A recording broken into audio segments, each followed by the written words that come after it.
3 weeks after having his license suspended for the 4th of July weekend, the owner of Rick's Bar and Grill was back before the Woonsocket Licensing Board Monday night. The board wanted to know why Richard Diaz had not followed restrictions it placed on him at the last hearing, specifically to have a police detail officer at the bar Friday and Saturday nights. The city council, sitting as the licensing board, was missing a voting member on Monday night, Councilman Roger Gillette, who had recused himself and instead was sitting in the audience between Diaz and his mother. That's because Gillette, who voted for the suspension on June 29th, began a job this week as the new full-time manager at Rick's Bar and Grill. I've known the family for quite a long time. They've been in the city for quite a while. They've had other businesses, and you know, they've been a good taxpayer in the city of Woonsocket. Gillette, who recused himself from Monday night's proceeding, told us in an interview over the weekend at his house that the job was solidified with Diaz last week. How did it come about then? Did he approach you or did you approach him? He called me and he asked for my advice. He was at his wit's end. He doesn't know what to do. He makes his living there, and you know, so I'm an elder. You know, and they say that with age comes wisdom.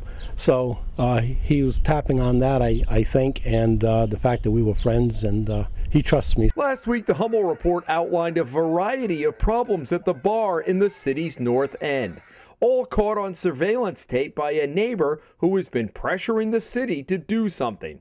From fights and assaults to loud noise and one patron pulling a gun last November. The licensing board heard it all. Roll call.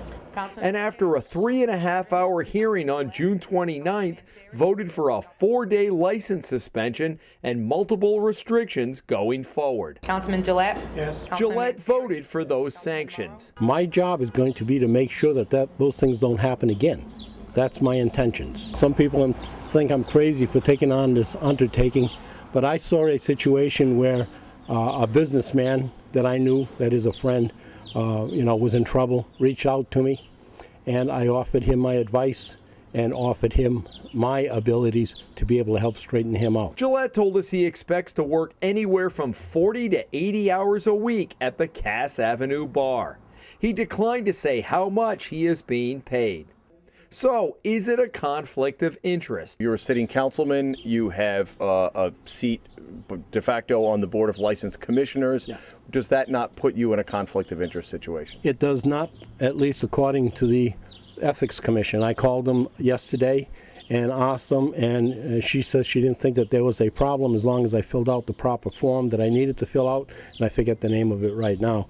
But she says, hold on, let me talk to my peers. She went off the phone for a while, came back, and she said, yeah, we all agree that, you know, as long as you fill out that form, you do not participate in any way, shape, or form pertaining to any activities, you know, as a liquor commissioner, that you're safe. A spokesman for the Rhode Island Ethics Commission told the Hummel Report Gillette might have received advice over the phone, but those conversations are confidential, and that the commission has not yet received a request from Gillette for a formal advisory opinion. Some people would say, well, this guy's trying to get an in on the council. Even though you may recuse yourself, you have influence with other councilmen. It smells bad. What do you say to those people?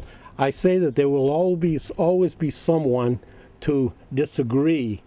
As a politician now for 15 years, okay, I have found that no matter what I did, I have found people that disagreed. There's always someone that is going to try to twist something good into something evil. That somebody might say you're trying to earn money off the back of your position on the city council or the licensing board. What do you say to that? They might say that, and if that's what they believe, that's up to them. I mean, I know in my own mind that, yes, I'm willing to go to work for Mr. Diaz and help him straighten out his situation, but in all fairness, I will have expenses, and I deserve to be paid. Gillette, who owned a now-closed flower shop, said he had never managed a bar before, but brings life experience to the job.